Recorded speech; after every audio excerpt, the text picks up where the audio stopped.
just came out and it is by far one of the best value iPhone Apple has created over the years. And this got you thinking, maybe it's time for an upgrade? Well, is the iPhone SE the right upgrade for you, or are there better options?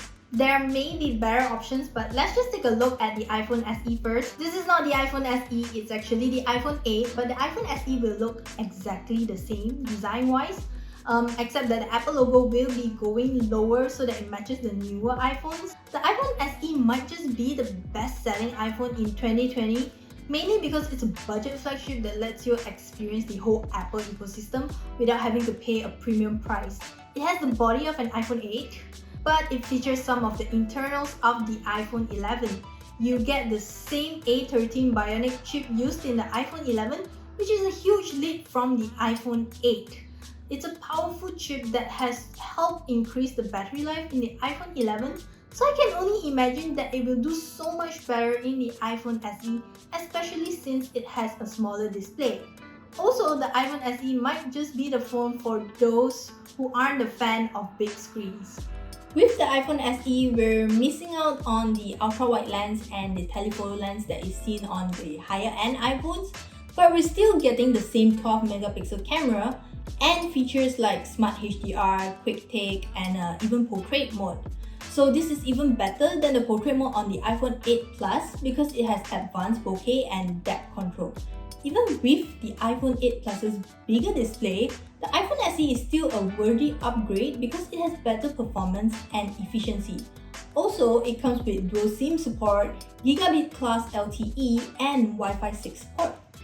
Best of all, Apple has the longest update policy, so you're guaranteed with 5 years of software updates, and that's something that no Android manufacturers can beat as of now.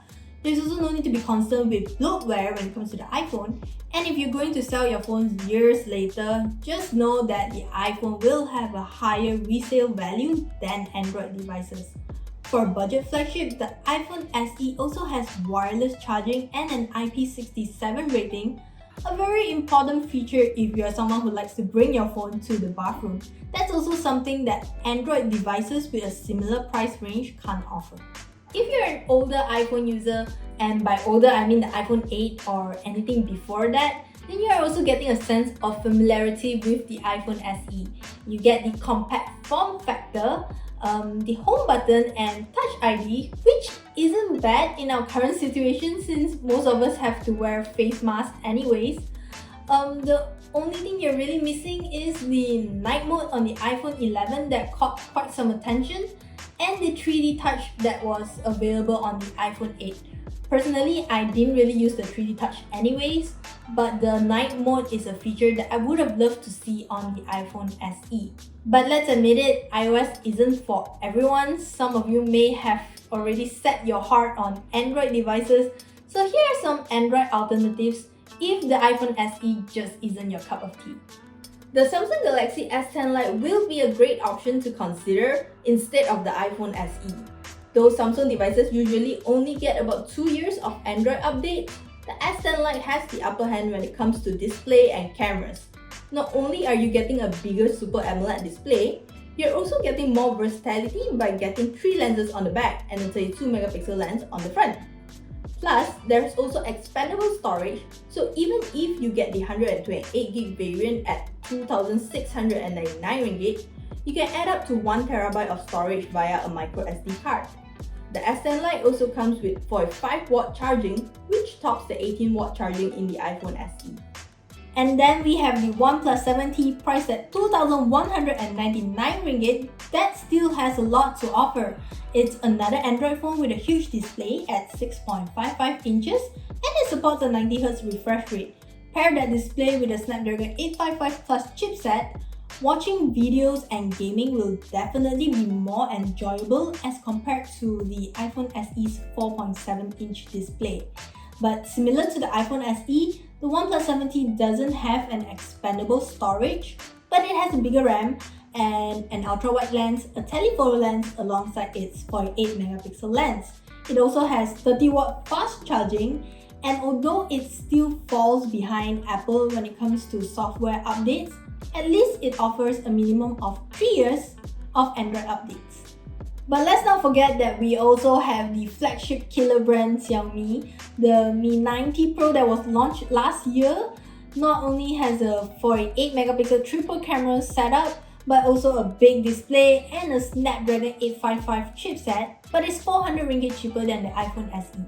At 1,599 ringgit, the Mi 90 Pro is the lowest priced budget flagship to offer powerful performance, 27-watt charging, and it even has a headphone jack. The only thing it's lacking is the IP rating and wireless charging, which to be honest isn't a big deal because I don't think those are the features that many are actually chasing for.